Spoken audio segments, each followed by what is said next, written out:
bunnies are giving a bit of a break right now. So while they're giving me a break, I'm just doing some unboxing of just some stuff and do some cleaning and catch up with what's happened. We are now, I think we're now 6 months into diagnosis. We're 6 months into diagnosis and where I'm at now compared to where I was then. So I'm just going to talk while I'm cleaning up all the stuff and getting it put away.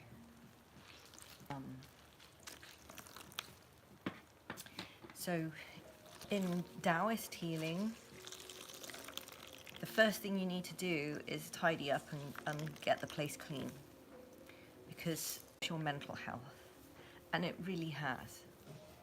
So I was unable to clean months ago because I was so ill, but now I'm able to I've been making my living room into a living space where I can feel at home and I can enjoy what I've done in my life, what I've created in my life, which is why all my paintings are out and all my studies are out. This tower here is everything I've been studying in the last 6 months. Everywhere else, I could talk about it for too long. So I'm just wiping down some dust gathered, some pieces around the place, and then I'll go and put them back. I just want to clean the place up.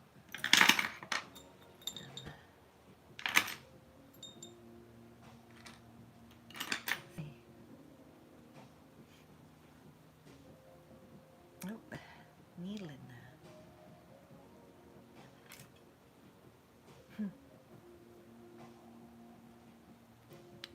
So 6 months ago, I got my diagnosis, I got my label, and it really didn't matter because once I was diagnosed, there is nothing in Western approach that comes close to helping or easing suffering. You're on your own. There's no treatment. And my attitude was, well, wish I'd known that, because I've been coping with this disease for probably a decade, unheard. And finally they're giving me a label. So if I've been coping 10 years with the same pain and telling them from 7 years ago that it was progressing, something's wrong and it's progressing very slowly. And so the opinion is also, well, if it's progressing slowly, then there's nothing we can do, but maybe you've got a chance at this back. So back in December, I literally felt I had to live about 6 weeks to live, because I could feel it had progressed to my stomach, and it was now mummifying my duodenum, my liver.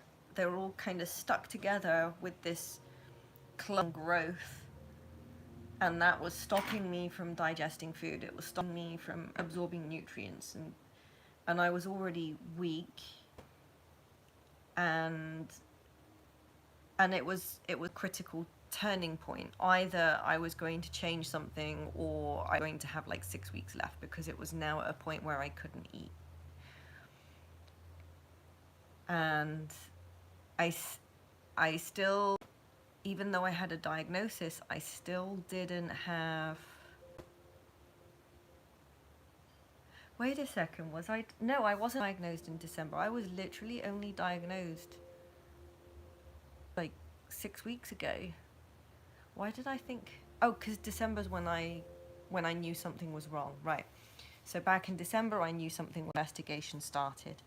Because even though I had not been heard, I went to the doctor and it was clear something was very wrong. I had lost 30 pounds in 6 weeks because I was struggling to eat.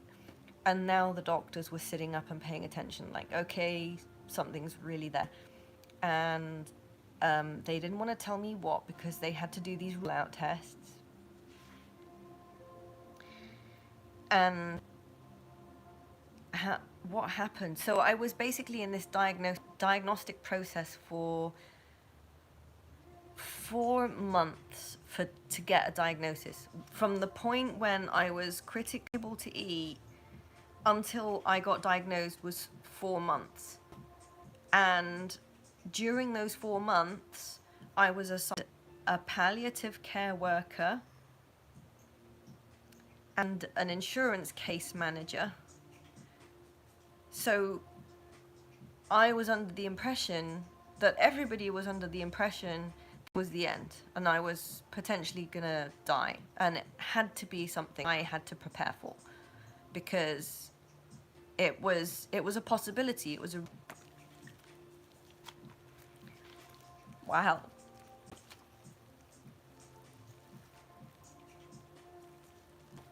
I was so angry. I was so angry because I knew I was ill. And no one heard me for years. And finally, when people are up and listening, I'm getting assigned a palliative care worker before a diagnosis because it was that bad. And I was thinking, what have I got to show for life? I'm 47, what have I got to show for my life? And I was mad. I was really mad. I wanted to leave something behind. Something good behind. And I felt that I hadn't done it. And there was no time. There was no time to do something good in the world. To leave behind something good. No time left. And I was fucking pissed. I was really angry.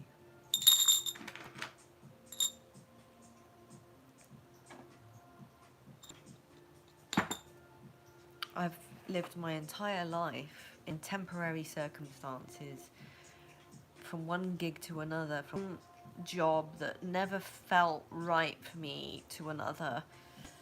And I'd always worked hard and I'd struggled. What was it all for? What was it all for?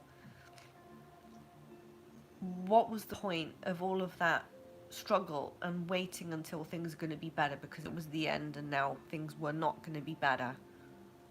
I had nothing to show. So, internally, I was thinking, if I fight and I get through this fight, how I approach fighting the disease back is different from other people. And I know it's different because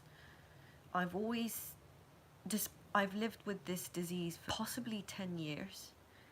And no one knew until I couldn't eat. And then they sat up and told me that this disease was gonna disable me and disfigure me. And I was like, I'm already disabled, and I don't believe that's gonna be a permanent thing, because I know about my body and I know how to, and even though I'm disabled, I know how to stay mobile, and mobility is different from being able to work or being able to walk somewhere. Mobility is your ability to amble about however you're going to do it. So I had good mobility, I just can't walk.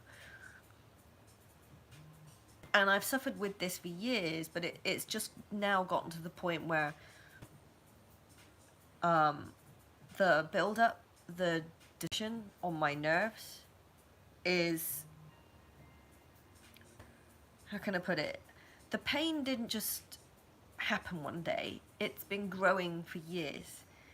And it's been grinding away at those nerve sheaths for years. So I know how this thing progresses. I know how to work around it, how to deal with the pain.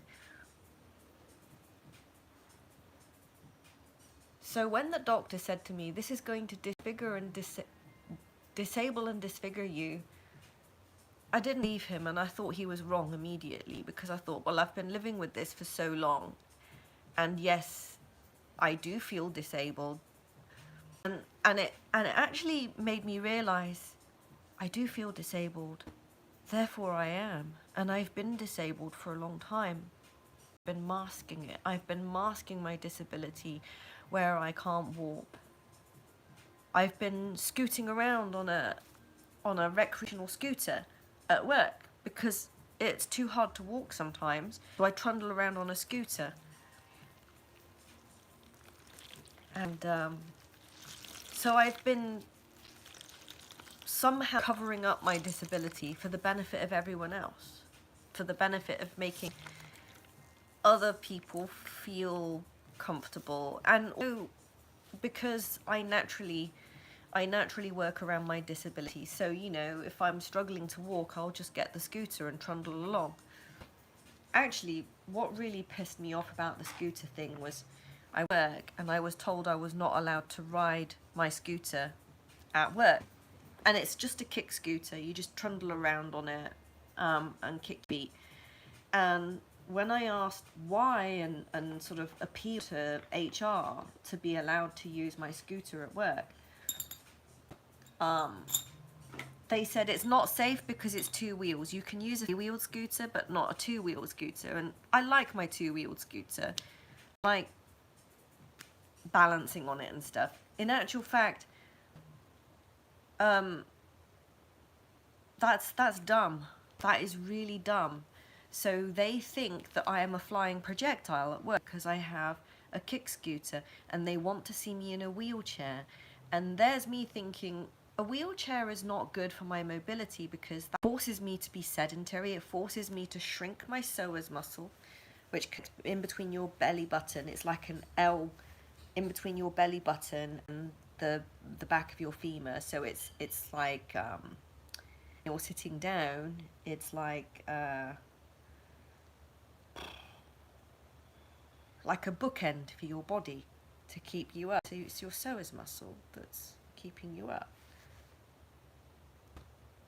And you know, backwards. But anyway, if you shrink your psoas muscle, so work wants to see me in a wheelchair if I'm using the excuse of being disabled, because they can't refuse me to move around on my scooter, on my wheelchair if I have a wheelchair, but they can refuse me access to work on my kick scooter.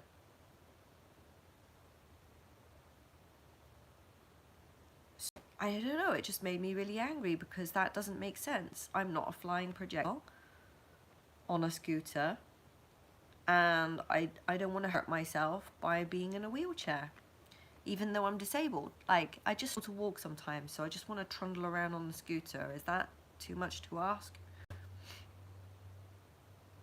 So yeah, they kind of made my life hell at work because I was forced to walk, which made the disease progress.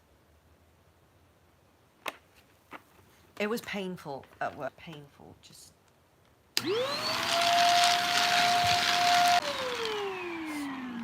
Anyway, I've been masking my disability for years, and I've been facing discrimination under the veil of safety. Because when I say I want to trundle around at work on my kick scooter because it's difficult for me to walk, because the psoas muscle, I didn't have the articulation for the words at the time. I didn't know what was going on. But my psoas muscle was being eaten away by the disease, the nerves. And those same nerves, by the way, TMI Friday, those same nerves that connect to your psoas muscle connect to your poopy nerves. And I've been to the doctor complaining that for the last 2 years I haven't been able to poop. But for some reason they never wanted to tell me why. They don't have the means to tell me why. They want to give you a label, but they don't want to tell you how and why it is you're not functioning on there. what is wrong with Western medicine? Anyway,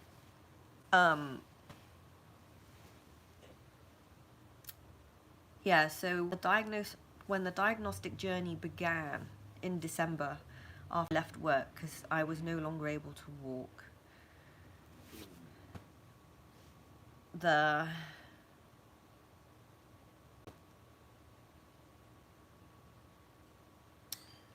they were interested in my symptoms. They weren't interested in fixing them or telling me what that was, like why it was I couldn't poop, why it is I can't eat. Like, is there something you can now to help me to eat? Because my food going down, it was just building up in my stomach, and then it wasn't able to expel, so it was really, really painful, and then I would feel permanently sick. And the food would feel like it was somehow stuck, and it would get really painful, swollen under here. And if I ate meat, that wasn't going to go down. It would just get stuck, like, you know. It was incredibly painful. So I couldn't eat. It was too painful, so I just didn't. And so I lost 30 pounds in 6 weeks. And like, we're really looking for something, and I can't remember how they did they wouldn't even do an MRI. It took me 4 months to get an MRI to see what it was that was consuming me. And it's so weird, I don't get it. Anyway, the diagnostic process was awful. It was really awful because I was waiting for answers and there were no answers. There was no interest to help from the doctors. Nothing they could do. They had their hands tied and they weren't interested in helping. There is literally no empathy in the medical industry. You'd expect that the doctor looking after you would have some sense of morality to do his job and care for you and help you get through it. But no, they're literally bound to deciding what's wrong with you and giving it a label. That's it. So now, 2 months ago, was it 2 months ago? Something like 6 or 8 weeks ago, I got a label for my disease. But I've got no help for any of the symptoms. And they give you pills to help with the symptoms, but the pills have side effects and they actually make you ill because they take you out of control of your body and they counteract what I'm trying to do for my body. So how is that any help? Do doctors actually know how to help you heal? That would be a really good question. Doc, can you help me heal myself? No, they can't. They don't know how to. What is wrong with them? Because I'm going to heal myself. You're not going to heal me. You're going to give me pills to relieve my symptoms, but that's not going to cure me. It's just going to mask everything and let it progress. Wow, that's honest.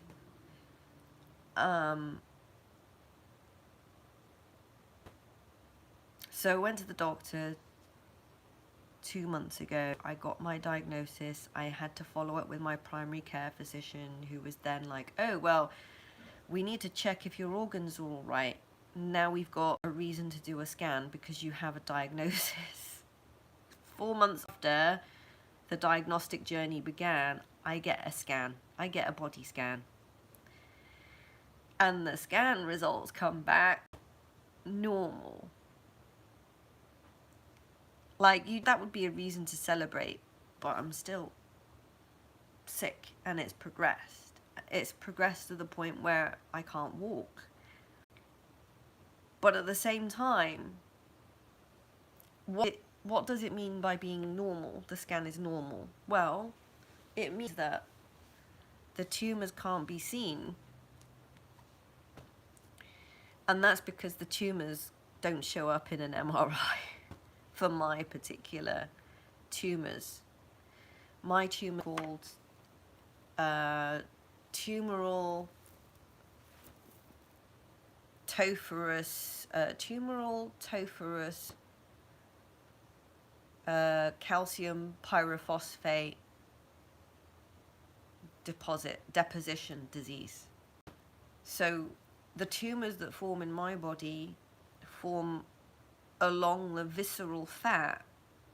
They kind of grow up like coral, and they spin these like spindles of calcium pyrophosphate in the fat like needles.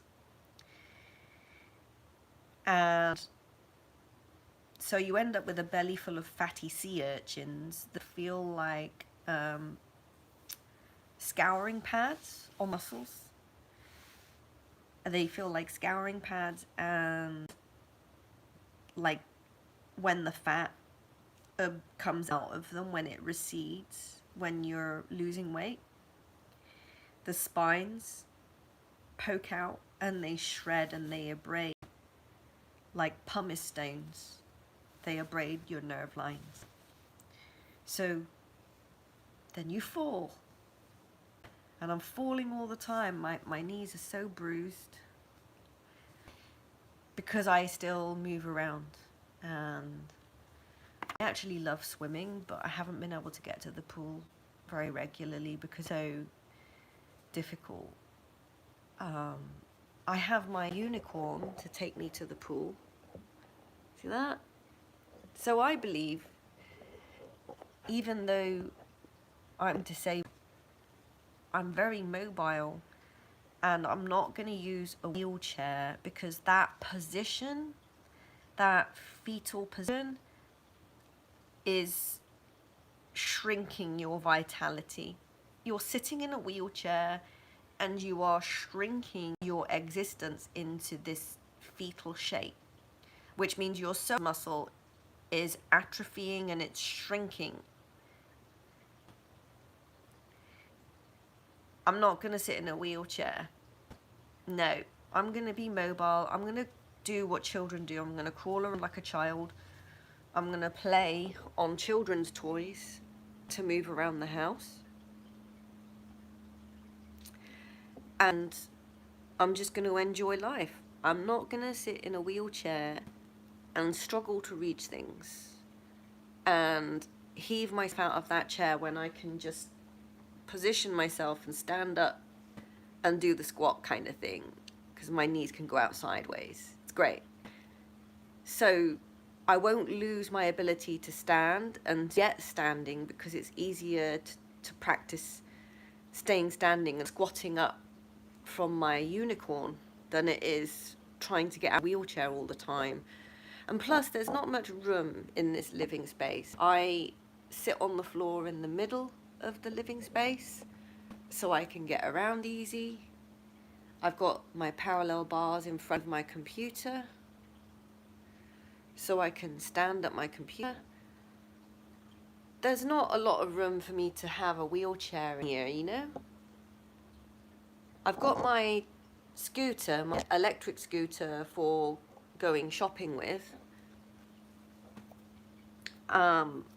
And it has a terrible turning circle, but I grab it by the handlebars and by the butt, and then I Flintstone it. I pick it up and I turn on the spot.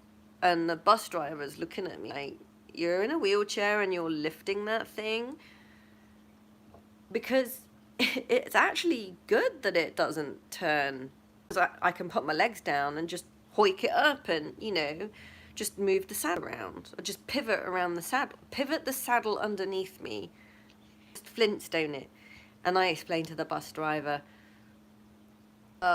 it's my nerves. They switch off occasionally, and I can't tell when they're going to do it. So I have to get around like this because I don't know when I'm going to fall. I'm a fall hazard, is what it is. I am a fall hazard. I cannot not fall. I can guarantee a fall.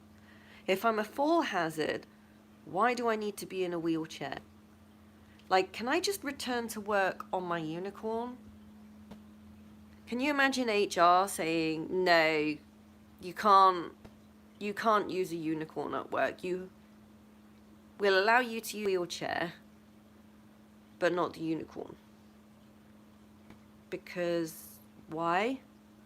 It's a safety hazard. I don't know. Do you think that's a safety hazard at work? Maybe I should write a letter to work, ask to come back with a unicorn. It's got 4 wheels. So, yeah, I love my unicorn. So I've just realized I'm a fall hazard. That's my disability. My disability is a fall. I am a fall hazard. Because my muscles with regularity switch off and they hurt and I'm in pain when I move. I have mobility. That having mobility can still mean you're disabled because you can't walk very far. So I'm a fall hazard, and that is my disability. If I'm a fall hazard, I need safety equipment around me to stop you from falling. I don't need a wheelchair. That doesn't stop me from falling. That stops me from being mobile. Yeah. But if I was to go to work on that and ask them if they could let me come back to work on a unicorn, that would stop me from being a fall hazard. Because I can trundle around on that and I can stand up when I want, you know. I'm not in anyone's way. That takes up less room than a wheelchair.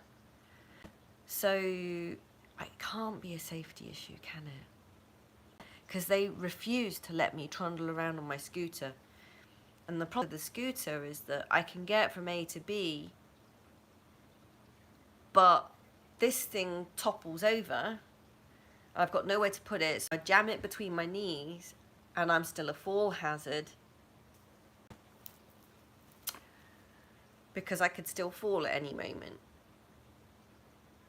Especially if I've got my knees together and go, you know? And I'm using my hands, so I can't protect myself if I fall.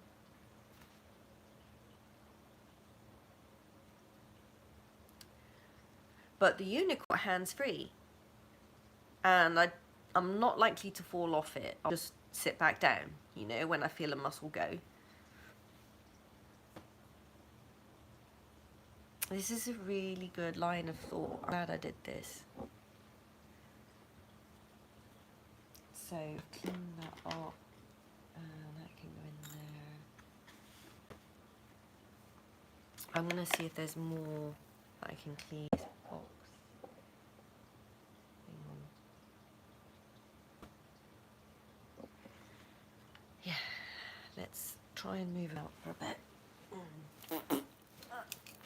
Oh, there's a curette, and there is more tweezers. Just cleaning my stuff here. So, I'm gonna go and just, oh no, oopsie, I dropped my table in the water, not smart. Okay, let's take this out the bag.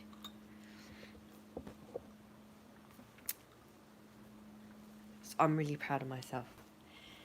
I've just discovered how to label my disease. That's more helpful for my doctor to understand how to help me. Ow.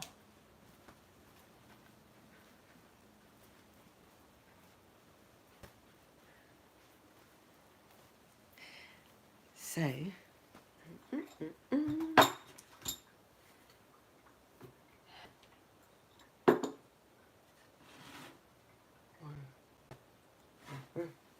okay.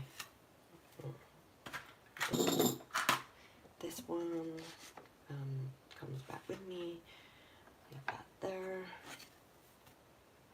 Take that.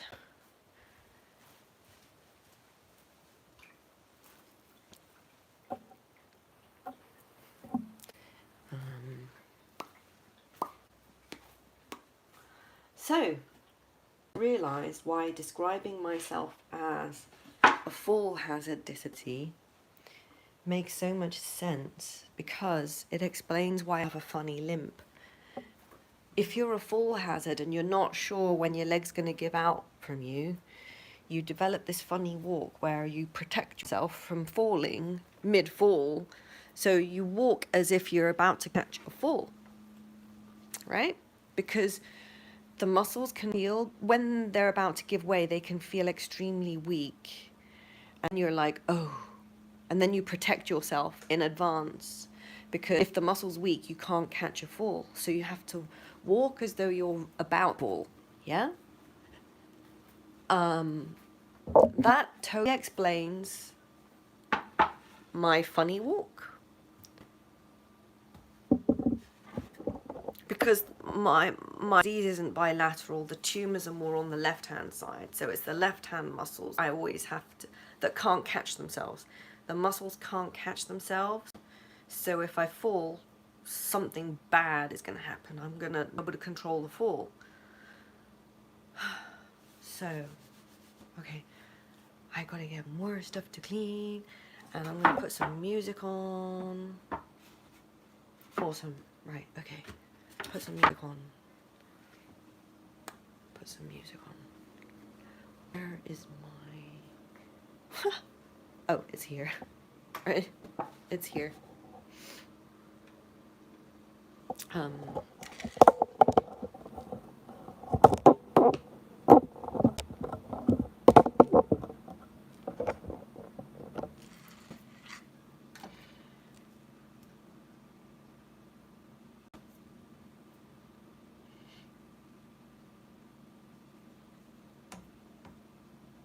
Right. Oh, more tweezers. Anyway.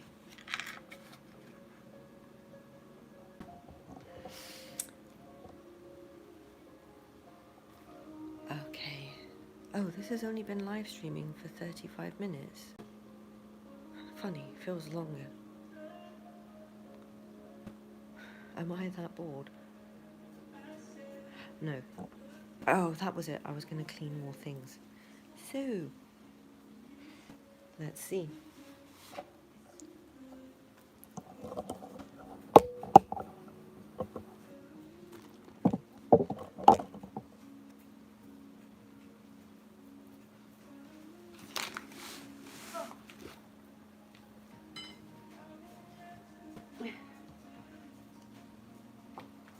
Okay. Let's see what we got.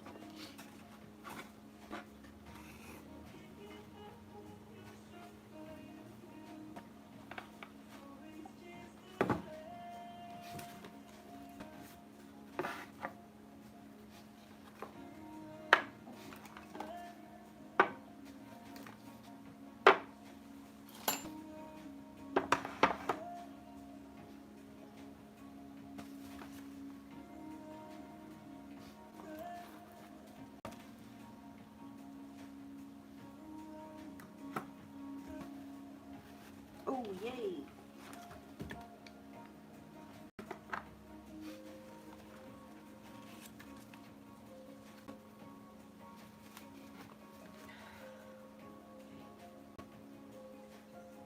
That'll do for now.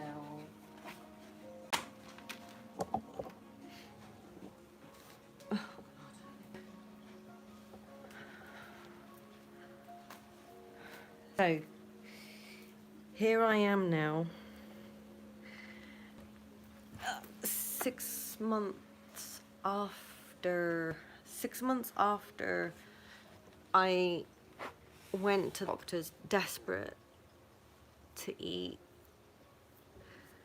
and 2 months after finally getting a label for the disease, and 6 months living after something that was dangerously close to not supporting life anymore was averted.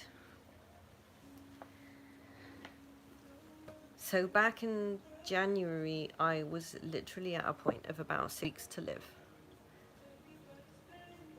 And I had to claw my way back from that with no help from the doctors. They were alerted that something was wrong, but because there was no specific thing to point to, I had all these other symptoms of pain and in my body, but nothing that they could palpate or test. Because my blood was kind of normal and not normal. It was, the white blood cell count was off, and he knew he had cancer. He was looking for cancer. They assigned me a palliative care worker before I got the diagnosis. So that's how much faith I have in the medical industry, because I'm still here 6 months later and I've had no help from anyone. I'm still here 6 months later and they thought I was going to die. Should I fire the palliative care worker? Should I get rid of her now? Don't need her. Although I've got a risky surgery coming up, so still don't know if I'm going to be okay. Anyway, I got the go-ahead to have hip revision surgery to chisel out the old hip replacement and hopefully reimplant a new hip joint. But that's the best case scenario. And the theory is, hunch is, my oncologist believes, if this is got out of my body and all the disease that came as a result of mutations around the hip replacement, then once it's debrided and all that junk is removed, then maybe the disease will just go away. And that's his hunch, and that's my hunch too, because that's what I was thinking. And I was so glad that they now said you can have the hip replacement like taken out now, because at first, while they were going through the diagnostic process, I wasn't even allowed to, how can I put it, the orthopedic surgeons didn't want to touch me. They were like, you're too sick, you're too sick, and yeah, we don't know what this is, and we'll touch you until those tumors are not there, because there's something there, we can see it, it shows up in the x-rays. Like, I have a belly full of sea urchins and pumice stone. It's like my belly was full of pumice stone and sea urchins, and they're just gouging away and shredding away at my nerves. And it was growing up my belly like coral, like fingers of coral, up towards my liver and duodenum, and it had finally mummified. It had finally mummified around my duodenum and underneath. So I fasted. I did 3-day fasts, not really through any choice, but I was like not eating for days, and it starved the disease out. The disease slowed down, it became weak. And while it was weak, I had the courage to roll my own liver, and I would put my finger here and I would hook into it. I would hook over it and breathe out, kind of see if I could breathe through the pain until you have to get right on the edge of your liver and sort of upwards, and then you hold it there and everything's all mummified and clumped together with this kind of like clumpy, oh my god, what is it like? It's like paper mache. It feels kind of like paper mache, actually. Papier mache. Yeah, that's what it feels like. Oh my god, it's kind of fibrous. It feels kind of fibrous and ugh. So anyway, when you do that and then you breathe out, and now I knew the growths were weak. They were kind of, because healthy tissue is sinuous. It has stretchiness to it, and that stretch is ability to absorb strength, a lot of force. But it's not stretchy, and you kind of push it and it goes down like a clay ball and it just kind of stays there. There is something wrong with that. That isn't tissue. That isn't healthy tissue. That's something weird. And I said to the doctor, you know, I could literally tear. So I was tearing away at my own tumors now that I knew they were weak. And the thing is, I had also prepared my body to fight it back by training my immune system to attack the tumors. So I knew if I broke the clumpiness down, that even if it spread, my immune system knew its name and would fight it and just kind of resorb it and eat it all up. You know, just with these phagocyte cells, these, what do you call them? They're macrophages. So they consume all of that cellular debris and they repackage it and they distribute it to other cells that need their holes plugged in, you know? So I knew that my immune system was working hard to repurpose and digest these tumors, and that these active in my body would protect me from the debris as I rolfed my own organs away from my duodenum and the exit to my stomach in here, and I would push in while I'm lying down and I'll breathe through it, and eventually I could feel my organs kind of separate and peel apart, like putting your fingers into cold ham and just breaking it apart. You can just feel that kind of like. So it helps if you do it while you're hot. So I would do it in the jacuzzi. So I spent a lot of time in the jacuzzi rolfing myself and baffling tumors and just irritating the tumors to the point where my body would come in and sniff it out and clean up the debris. So it was already prepared. There were a multiplied team out there with their dustpans sensing this tumor debris and just cleaning up. It was on a cleanup mission. So I knew I could tear down one of these tumors about the surface of a teaspoon, like picking a scab, literally like picking a scab size of like a spoon a day. That's all I could do because my body couldn't cope with more because I was very weak at that point. But that's what I did to regress the tumors to the point where I'd eat again.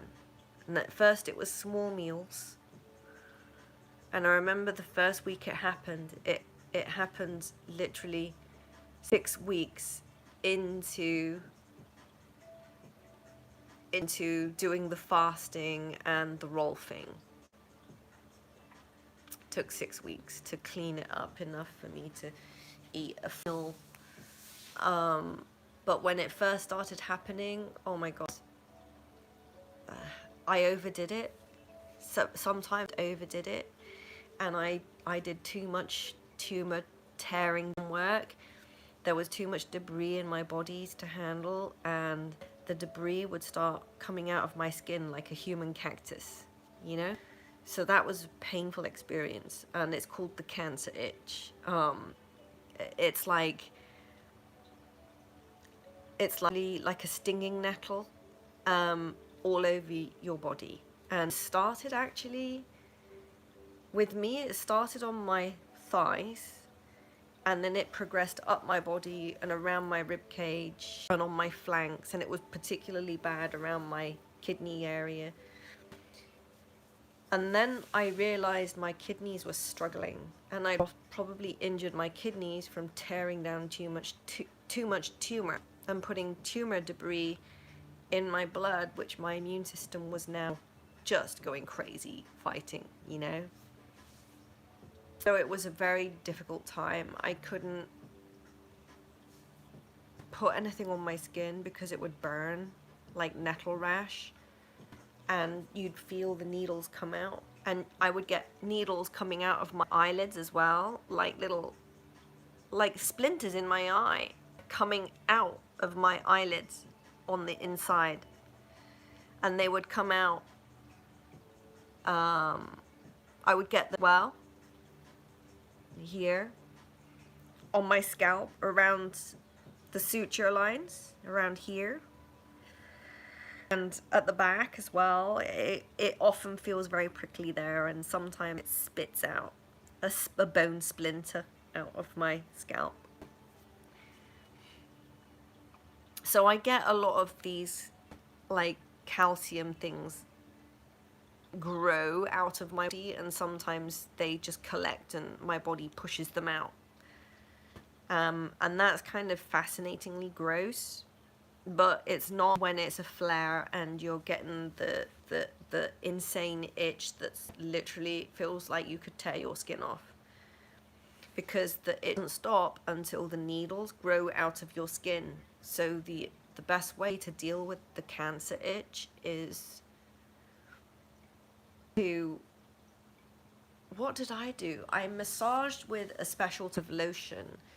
I massaged with a lubricating lotion to help the the calcium needles push their way out of the skin with the least irritation. So the best lubrication is anything polypeptide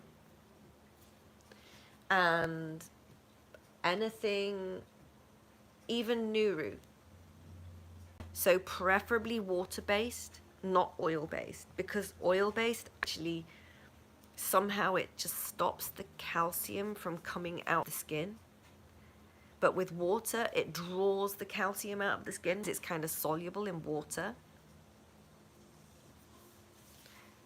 And it's a salt. It moves towards water as well. So, yeah.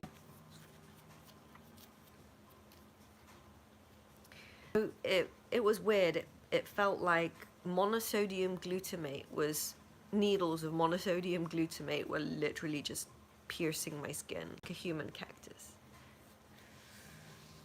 So that was the first weeks of my medical leave, fighting to fight the cancer.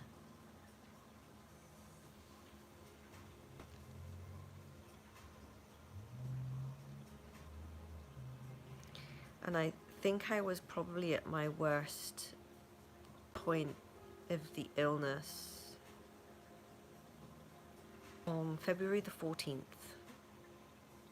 Valentine's Day, and I was 6 weeks in, and I was feeling pretty rough. But I knew that I'd done it, because when I felt the tearing, and I was able, after that, small meals at first, I could only eat like a handful at a time. It took me 2 weeks to move from small foods to proper meals. 2 weeks.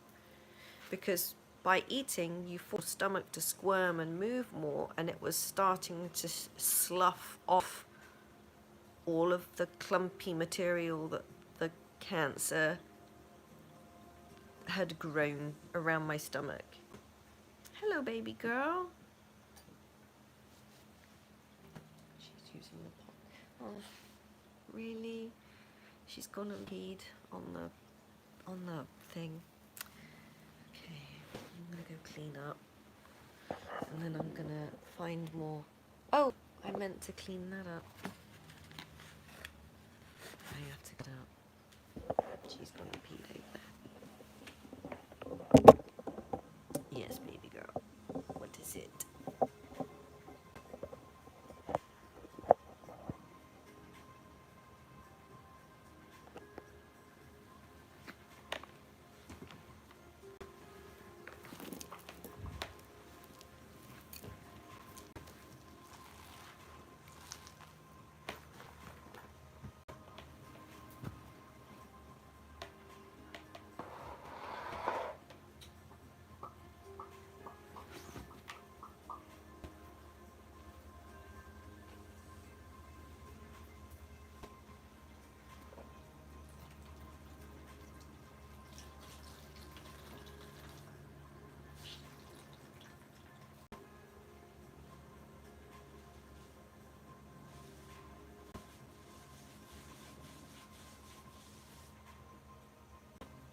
Right.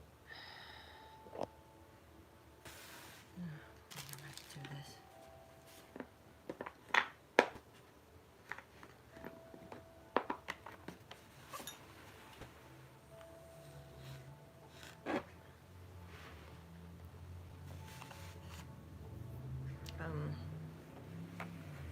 Where was I?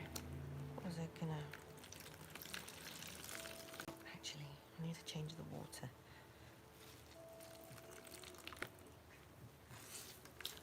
I'm gonna go change the water. Okay.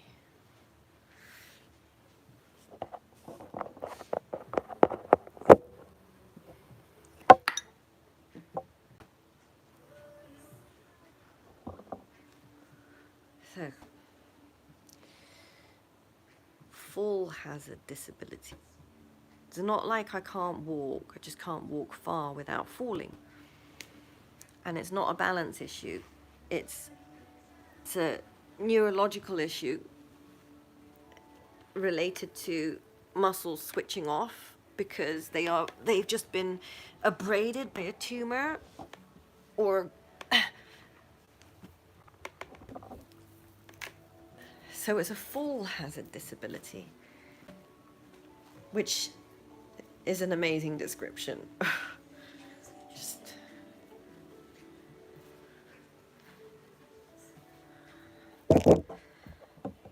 so if you're a fall hazard disability, living a life of falling and hurting yourself as a result of falling is no fun. So the way to work around disability is to feel like a toddler, because what do toddlers do? Toddlers fight it. Toddlers are a permanent fall hazard, and they fight it through play, because they are not neurologically fully in control of their bodies yet. They're still learning it. So my disease is a neurological issue.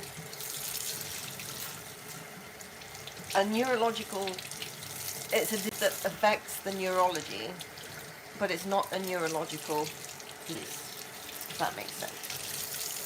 So,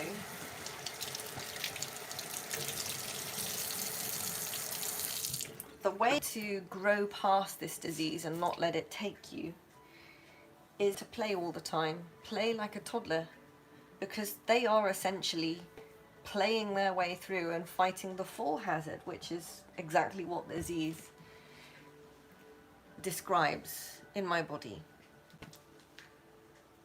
When the nerve lines are being eroded every now and then you can't catch a fall. Yeah. So you have to keep the nerve lines strong. Oh. Whoops.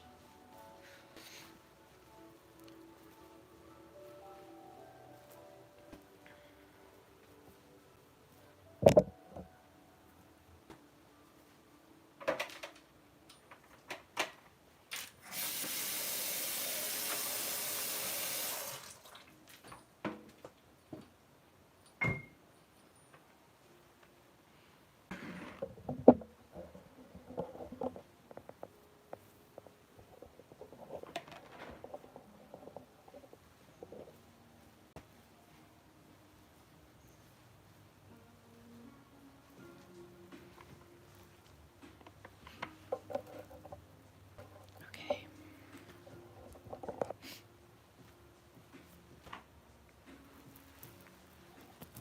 So, if you're a fall hazard, you start walking down the steps backwards, because then you fall up the steps and you won't get hurt as much.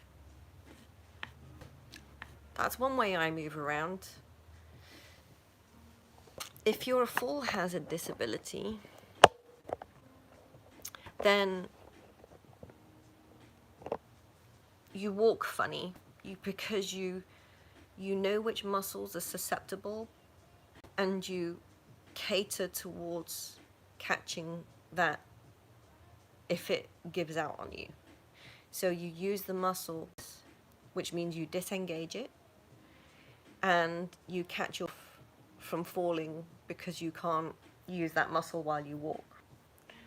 And if you know which side of the body it's on, left or right, you'll preferentially protect that side. So your limp will be on one side or the other according to which leg you are protecting. So you'll slam harder on your right foot if you're protecting your left hip to catch the fall from your left hip not working, which causes me stress fractures in my right foot and stress fractures in my left hand, because if I'm always protecting this left side, then 2 points of the ground means that I will always counterbalance with my right foot and my left hand.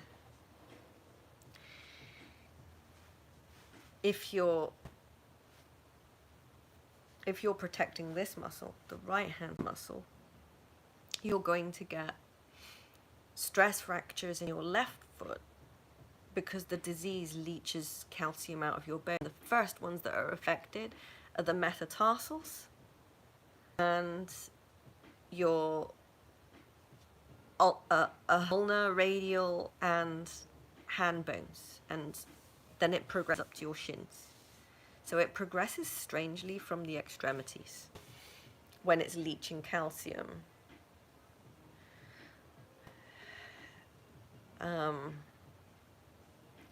So if fall has a disability, then you will walk funny, as though you're kind of, people will read you as being in a lot of pain. And the weird thing is you are, but you're kind of working around it. What are you doing, bunnies? I'm gonna just deal with them a second.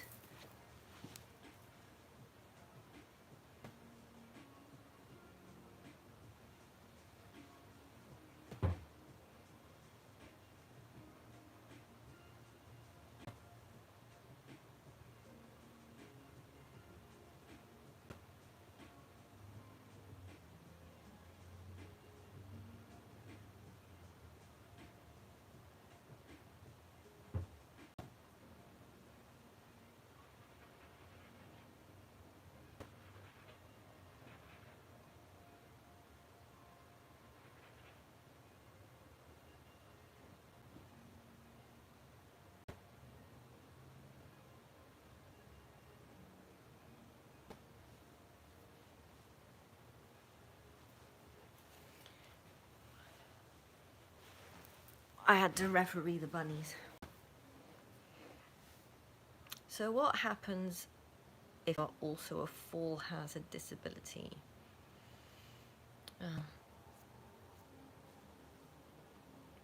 Getting out of bed is, how can I put it, is so dangerous because you don't know if everything's working yet. So picking yourself up is so dangerous, and plus you have a narrow distance between the bed and the wall, which is also really dangerous because if you fall you're going to smack yourself. So it becomes better to sleep on the floor, because then you climb off the floor like you toddler climb up the furniture. It's a safer way of being if you're a fall hazard. If you up out of bed, swing your legs over the side of the bed, put them down, and don't work under you, you fall. And you hit your head against the wall. So if you're a fall hazard disability, you move to the floor because you can't fall off the floor. You just climb off the floor. And every time you climb off the floor, like a toddler, you're teaching your muscle them. And so the nerve lines get hardened. Teaching your muscles you need them through the pain of the nerves being scoured by the disease and the tumors. And your brain goes, oh, I think I'll strengthen those pathways. So when you move to the floor to sleep, you're intuitively forcing your body to fight the disease. You have to fight your way off the floor every morning through the pain. And your body goes, oh, that wasn't a mistake. You did that yesterday. That's a repeat. I think I'll strengthen those nerve lines. See, if the brain sees pain once, it just thinks, what was that? Doesn't think it was anything serious. But if there's a repeat or a cycle, an echo, the brain goes, oh wait, that's Morse code. I need to go where it's telling me to go and strengthen. So it does. So if you're a fall hazard disability, you will sleep on the floor because you will intuitively be fighting the disease. You're climbing off the floor every morning. You are engaging every muscle as you wake up, rather than not knowing if your muscles are engageable or not and just falling out of bed. It's just dangerous sleeping in a bed. Can't. When you are that sort of sleepy, get up, guaranteed fall, because you're barely awake, so your muscles are not awake, and you won't know. You won't know until you hit floor. Because you're communicating, you're saying, yeah, do that, but you don't know that it's not going to work.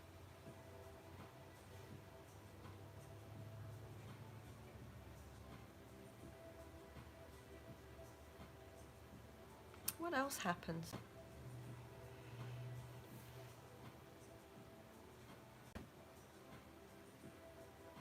When you're a fall hazard disability, getting in and out of the tub sucks. Sucks so bad that if with showers, you would rather shower as long as there is a safety stool or something for you to sit on. But for me, my disability hazard, my falling hazard, comes from my psoas muscles near my belly button, which get switched off, which means that I can stand up. I must sit down, because if they switch off when I'm standing, you know, I don't want to be in the shower. I actually want to be hot in the tub, getting my whole pelvic area hot, so that I can start to break down the disease. Doing in the bathtub, like and pushing and just like, I don't know what to call it. But anyway, it's a really good exercise to do in a really, really hot bath, as hot as you can take it, and do the massage.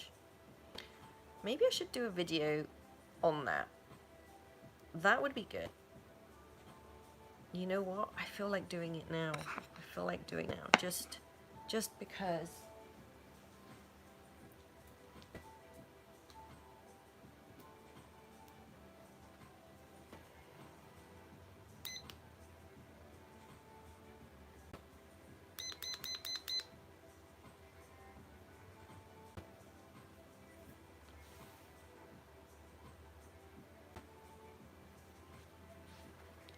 I've got an idea.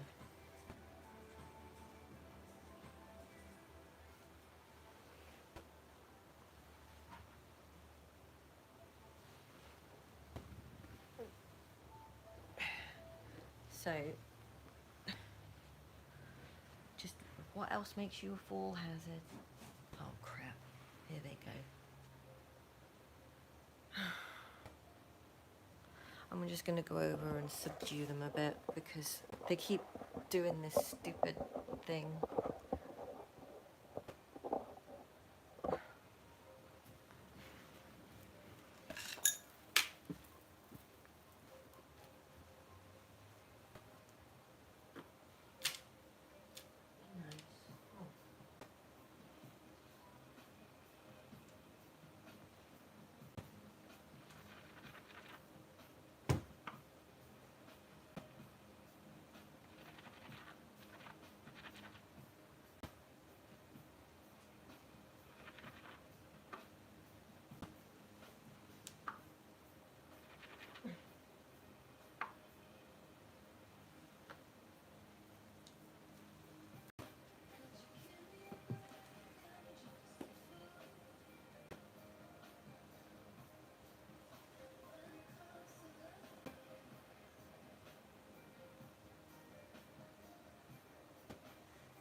to get some fresh water.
Hello, Bino. Hello, baby.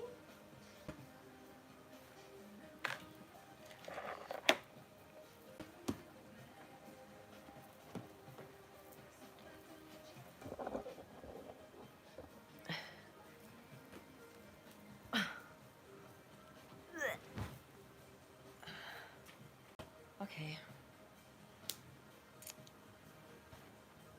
I've just been thinking about more descriptors for this disease to help doctors better help me. Because so far they've been pretty damn useless.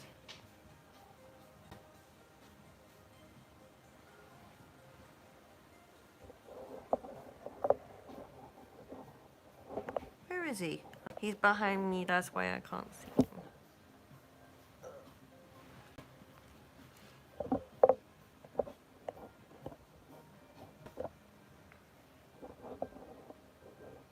Oh.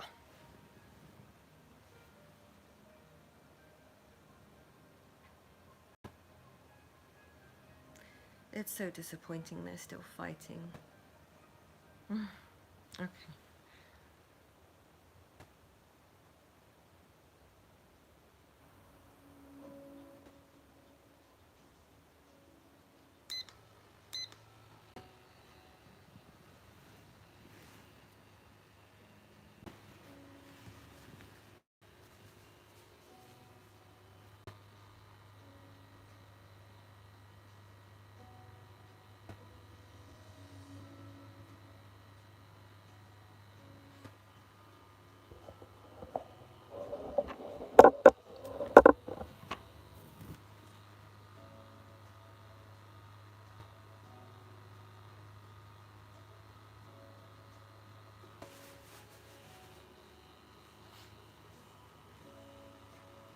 So this helps.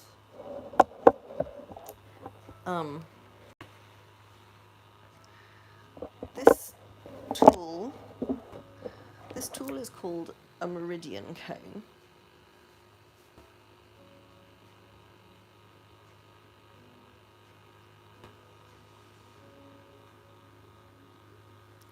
And I like it straight on my belly, on the actual injured muscle.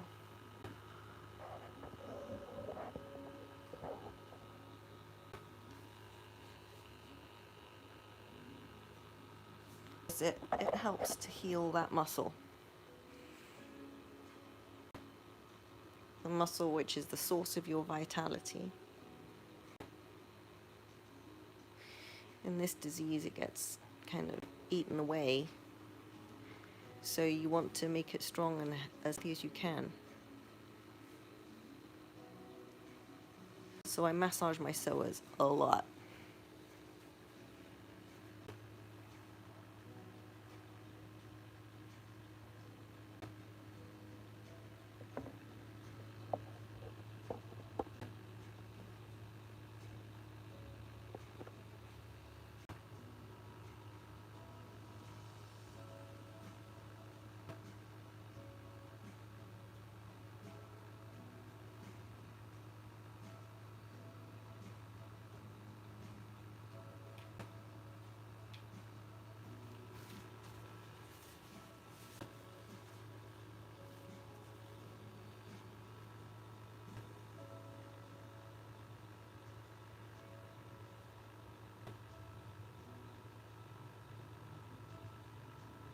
I want it more direct on the skin. I wonder if I can do that. This is impeding.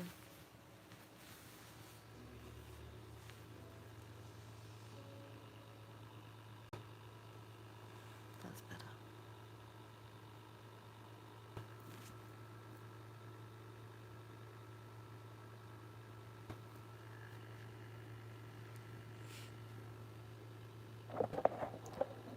So this is what I've been doing to try and regain strength, is using this electric meridian comb, meridian brush. It's a Chinese massage brush, right?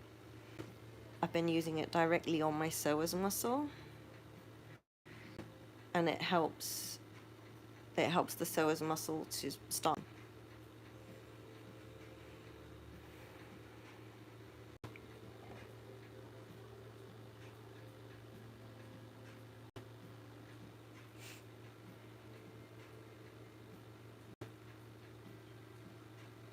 It's like mirror positions for your appendix.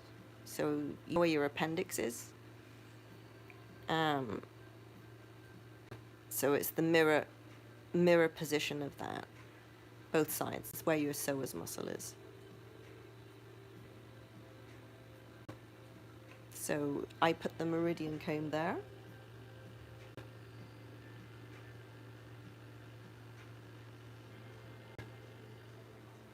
And I'll just leave it there for a while.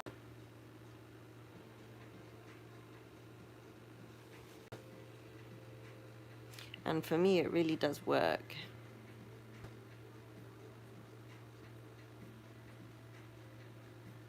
But the disease right now is progressing. So I'm just kind of holding it rather than regressing it, because until 2 weeks ago I was aggressively regressing the tumors. But then when I realized I have to do this surgery, I have to be really strong for it, I'm doing a lot of yang-based therapy, which is to increase my vitality and my blood levels, and and unfortunately it enables the disease to progress. So it's part of the process. I just have to get strong and hold the front line. Just hold the front line. And this is what I'm doing. I'm holding the front line.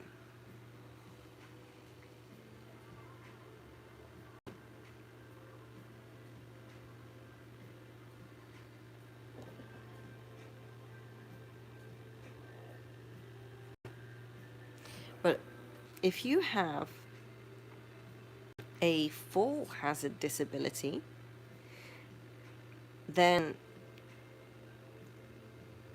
you will love this, because anything that relaxes your psoas and pumps it up and enables it to clean itself, because it's a very inaccessible muscle. So anything you can do to help your psoas muscle will feel a difference. And for those of you that have a full hazard disability, you're going to be the type of person that rolls around on the floor a lot, that puts your legs in the air a lot, like a toddler, because you are exercising that psoas muscle when you roll around on the floor, and you're testing it to its gravitational limit to hold your leg in the air, So you're keeping it strong. So you may not be able to do yoga, but if you are a full hazard risk, you will love putting a cushion on the floor, a big floor mat down, and just roll. You could do that for hours. In fact, you just watch TV on the floor. So if you have a fall hazard disability, you're more likely to be like a toddler in a play pit. You want the ball pit. You bouncy, bouncy castle. You want to play like a child and hang off the gymnastic ropes and roll around on a unicorn. You'll want to play. If your fall hazard disability, you're likely to exhibit acting out like a child does in playful ways. Because when your core muscle is affected, your core sense of vitality, the only way you can fight it is through play. Because you can't just sit there melancholy and let yourself crumple up and decay. Your fall hazard disability, you've been living with this for some time because it didn't just happen overnight. It gradually crept up on you. And as it gradually crept up on you and you started feeling old before your time, you were like, no, I gotta fix that. I gotta work on that. So I'm gonna start walking down the stairs backwards. I'm gonna start shuffling on my bum down the stairs when no one's looking.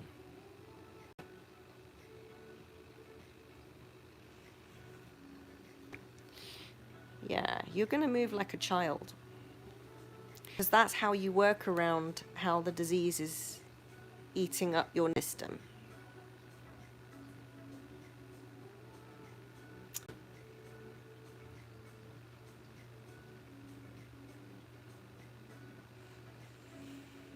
If you're a fall hazard, then if you're a fall hazard disability, like what pseudogout does to you, then your brain is going to change. Because every insult you receive to your nerves, and it happens quite often, becomes something that you learn how to heal through and you learn how to grow. And you realize your brain isn't right. Because every time you receive an insult to your body, it hurts your brain. It's connected to your brain. The nerves are connected to your brain and feel the pain. And the brain goes, oh, and it gets inflamed. It tries to rewire the damage that was done. And in wiring the damage that was done, you realize you can have neuroplasticity. You can heal. And that is neuroplasticity.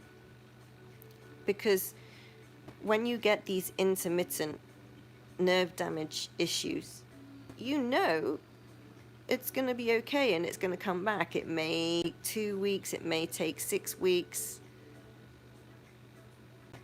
but you kind of know that it's going to come back, and you know that there are things you can do to speed it up coming back.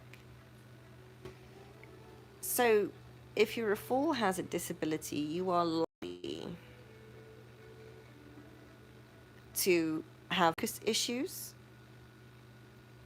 which means you're distracted easily, because you're suffering with these insults to your nerves all the time. And that is a distraction. It's like traffic lights going off in your brain, like something just happened. You know? And in the West, we call it ADHD.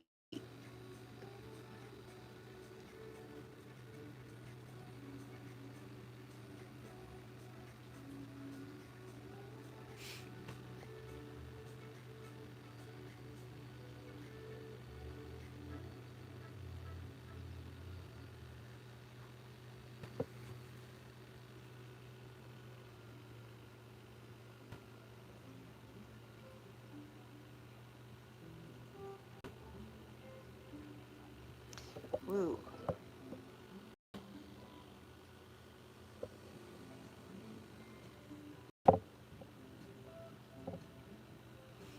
So what I'm doing now is I'm flossing my psoas muscle.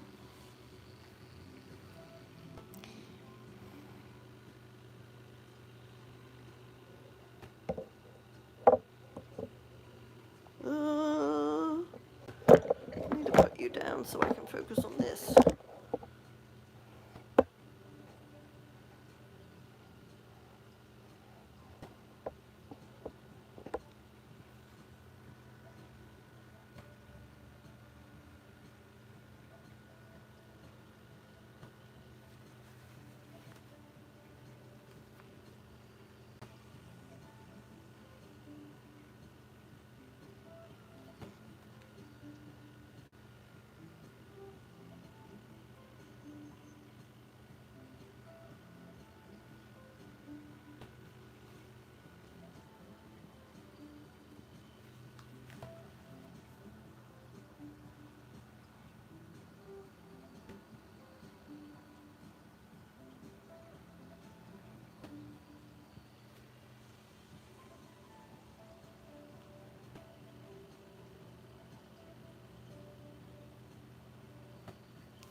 just thought of something else.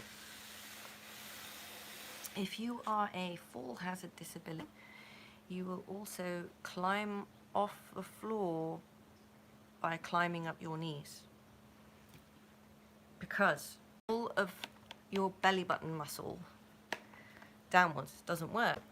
So you have to push yourself off your knees because your belly button muscle doesn't work. So you will get up like that.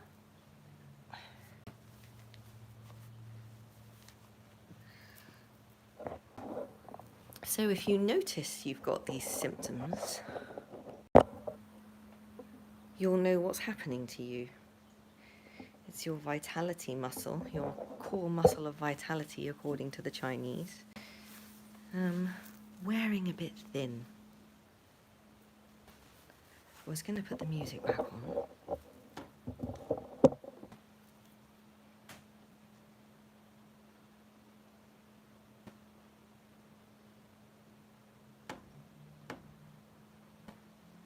And then I want to make something super easy.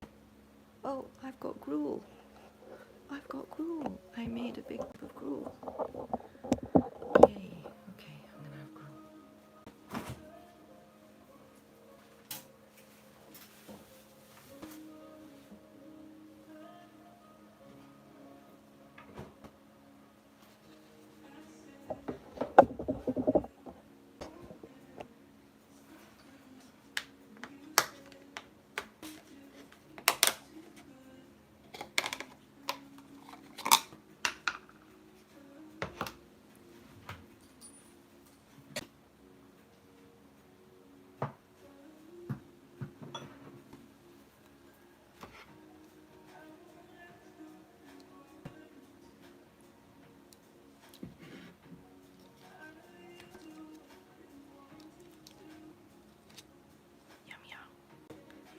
So I made some just typical gruel, Chinese gruel, which is and it actually helps with this disease. And Western people don't know about it. What can I say? But we always know how to deal with certain symptoms. We use this gruel.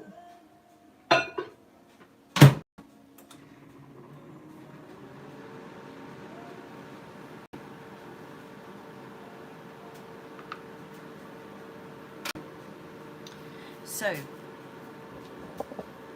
an interesting thing, if you are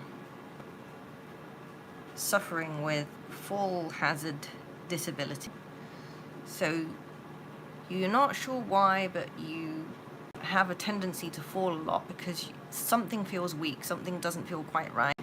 It's not a balance issue, it literally is something with your muscles not right.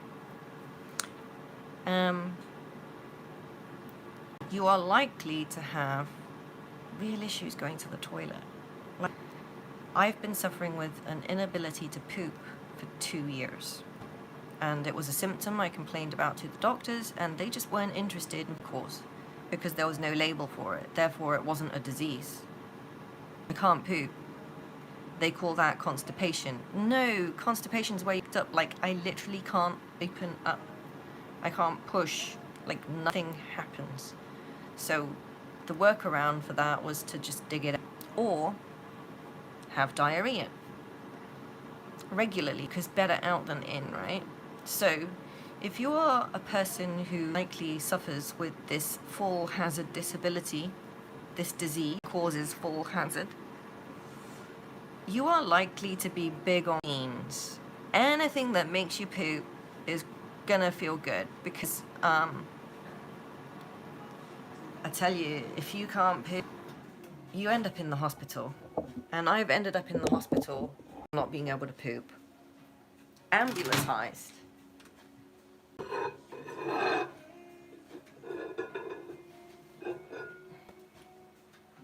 It's all. Ow.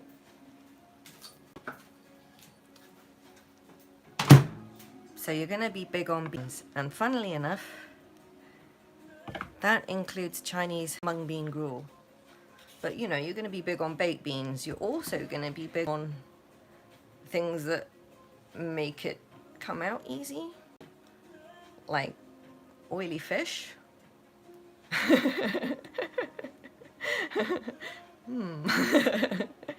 So you're going to be big on sardines, oily fish, anything to help it slip out.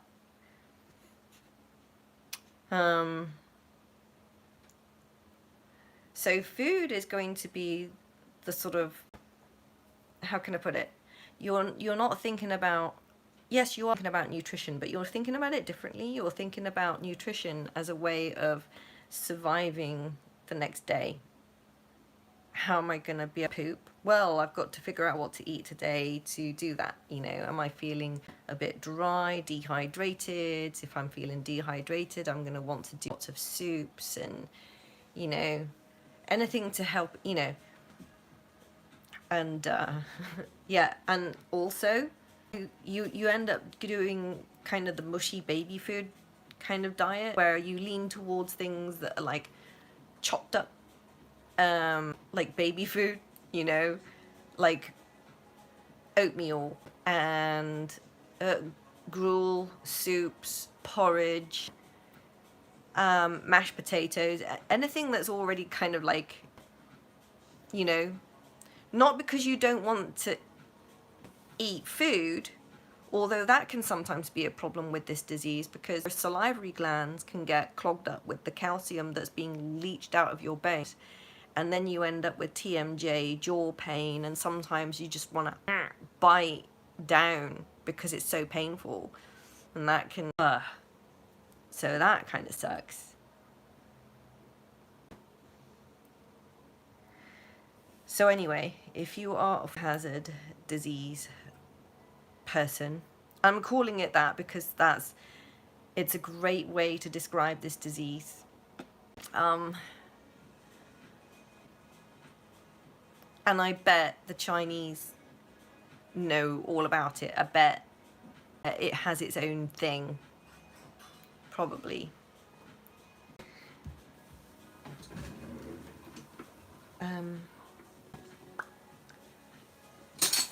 Spoon. Chinese people know about our soups. We invent the best spoons. Soups. So this is mung bean gruel. This is the Chinese version of like just baked beans, you know, but we have to do, well, it's like a bean soup, but it's like a breakfast. It's slightly sweet.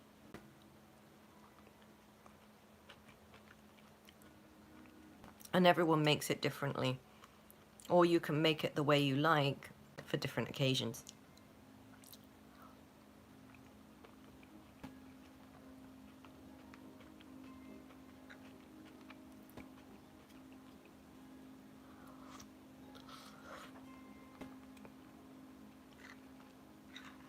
It's a bit hot.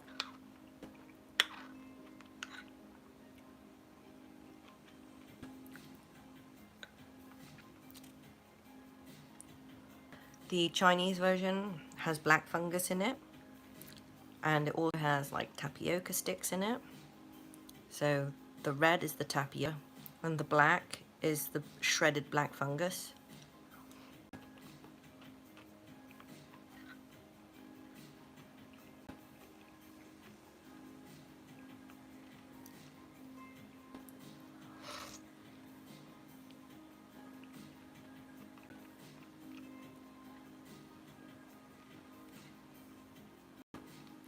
And there's also snow fungus in this as well to help with your skin. So if you have this disease, which creates this full hazard disability condition, you're very likely to have really weird acne that's not quite right. It just kind of, it's really painful. It comes up from deep under the skin. It's actually not cystic.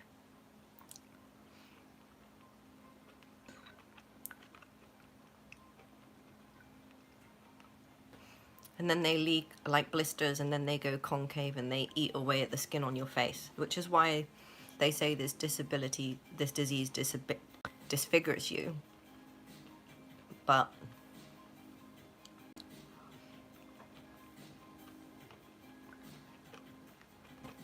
and this disease disfigures you in more than one way. Not with the acne pock marks, that's like nothing, but these can get really severe and literally eat away parts of your nose. So probably happens in different countries, probably less likely here because I'm sure they would intervene or do something if it started happening. I have felt like the disease eats away at the inside of my nose. I'm just picking it. It's very stretchy. So you'll often get these really painful needles come out of your nose from, I don't know what this bobbly bit is, but they will extrude out inside, and they're really painful. It's like splinters coming out your nose, and that's the calcium leached out of the bone here. So, and in the past I've often had like a cracky nose. I felt like it was just not stable. So, and I've always had nose symptoms throughout my life, and I thought, that's weird. I did the painting of the girl without the nose because I felt that. I was like, oh yeah, that must feel pretty awful, like if you've got this disease that eats you off your face.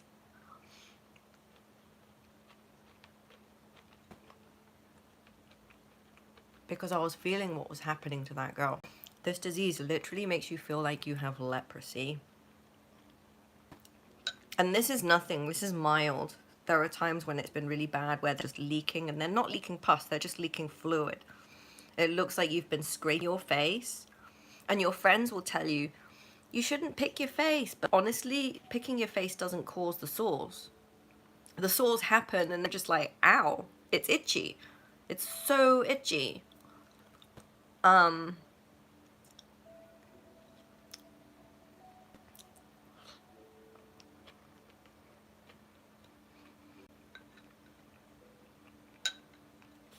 So the disfigurement in the disease is actually caused when the tonsils clog up with calcium and the parotid glands clog up with calcium, and then the tumors start to grow in the parotid and it starts to swell your jaw up, which started happening with, but I've been smashing away at the tumors and it's pretty smooth there now. There's just a little lump there, but I'm getting rid of it. I am actually healing. It's going away slowly. There is a little tumor there left. And I've also got calcium deposits left from the disease in my... Oh, that reminds me, I have to call the maxillofacial surgeon and get them removed. I have to do that quickly because they don't like you having dentistry surgery before your surgery, you know.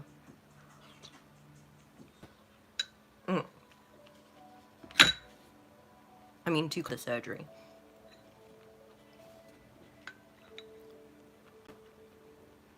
This gruel is good. So I put in pandan leaves, mung bean, black fungus, snow fungus, tapioca, coconut milk, sugar. I think that, yeah.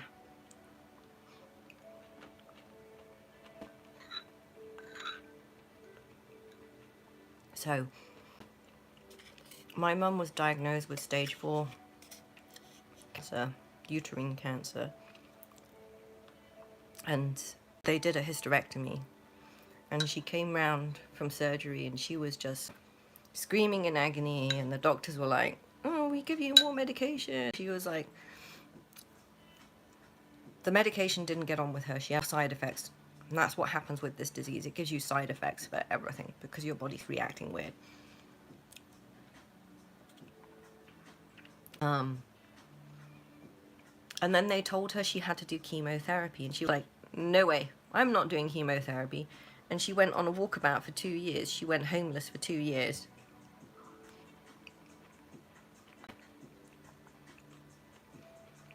And she would buy the instant gruel you get from the Chinese supermarkets, already made, and she lived off that. And she told me, when the government caught up with her and gave her housing. So they found her and they gave her housing. They screened her for the cancer because they caught up with her. It was gone. And she didn't have chemo. And they were like, how are you still alive? And she swears it was this. She said, I went on a walkabout, I went homeless for 2 years, and I ate this every day because it was cheap. And it's known in Chinese medicine, it's known as anti-tumoral, anti-cancer.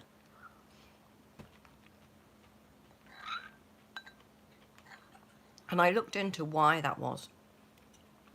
I learned why, and I realized why.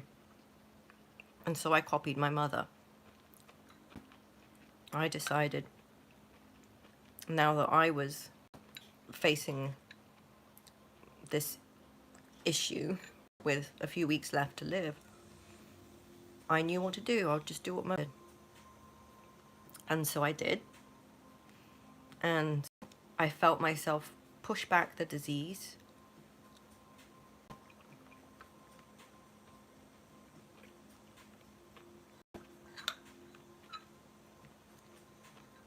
And now I'm getting strong and ready for surgery.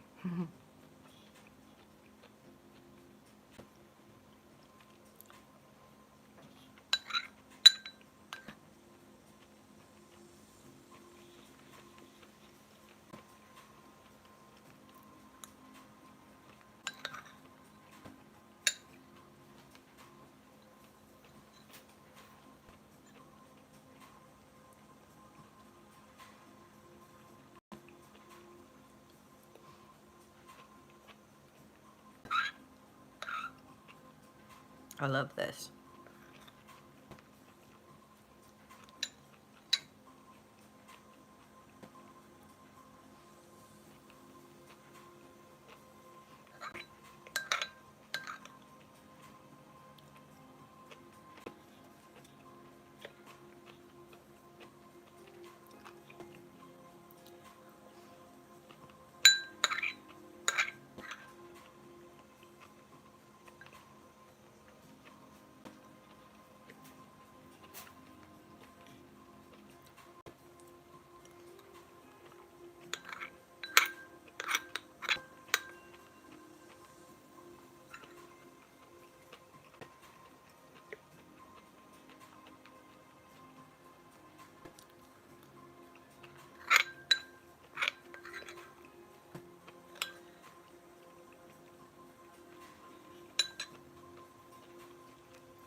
Right. I'm going to sign off now.